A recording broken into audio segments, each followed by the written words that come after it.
Habang nagmuni-muni si Madam mga kapilingon, napansin niya na may bunga pala yung cherry niyang tanim dito sa mansyon. Ang dami kasing ganap sa buhay ni Madam, kaya hindi na niya napapansin yung mga ganito kaswerteng mga bagay. Kasi itong cherry na to, 5 years pa bago bubunga. Ang daming iniisip ngayon si Madam, pati yung problema niyong lahat iniisip na din niya. Nagmamadali na nga tong bumaba si Madam at binuksan yung ilaw sa mansyon kasi magluluto na naman ulit ng ulam si Madam ngayon. Nakakasawa kasi yung everyday hotdog na lang yung ulam. Tignan nga muna natin kung ano yung pwedeng lutuin. Akalain mo yun, meron pang laman yung ref ni Madam hanggang ngayon. Etong lulutuin ni Madam ngayon, never pa niyang naluluto buong buhay niya. Eto pala yung nahuli ng uncle ko kahapon sa dagat. Ewan ko ba nung klaseng alien to? Sa totoo lang mga kapilingon, inutusan ko talaga yung uncle ko na manghuli ng kugita. Dalawa ang nahuli ng uncle ko, magjowa siguro to. Pag si Madam ang magluluto, naku madami na namang proseso to. Sinasabi kong madami na naman tong pagdadaanan, itong kugita na to sa mga kamay ni Madam. Dahil nga first time ni Madam na magluluto ng endangered species. Mukhang mahihirapan si Madam sa gagawin niya ngayon. Hindi nga alam ni Madam kung anong uunahin niya eh. Nakita nga ni Madam tong asin, perfect na perfect to sa unang step na gagawin niya. Sinabi kasi ng kapitbahay niya, bago daw to lulutuin, bubudburan daw muna to ng asin para daw matanggal yung malagkit na laway na bumabalot sa katawan ng kugitang ito. Lamasin mo lang ng lamasin hanggang sa matanggal yung laway ng kugita. Nahihirapan na nga ako, nagluluko pa yung tubig namin dito. Para matanggal yung asin, kailangan mong hugasan at kailangan mo ding labhan. Kailangan kasi na matanggal tong asin para hindi lasang dagat yung kakahantungan.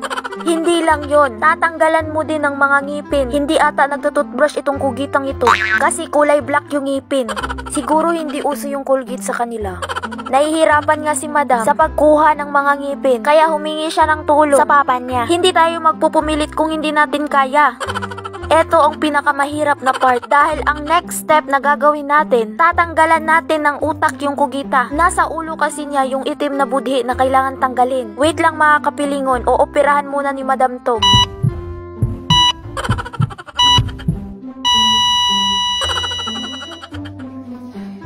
Success yung operation mga kapilingon.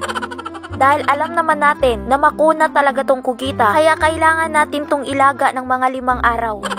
Nakakaubos to ng gasol mga kapilingon, kaya gagamit tayo ng organic na kalan.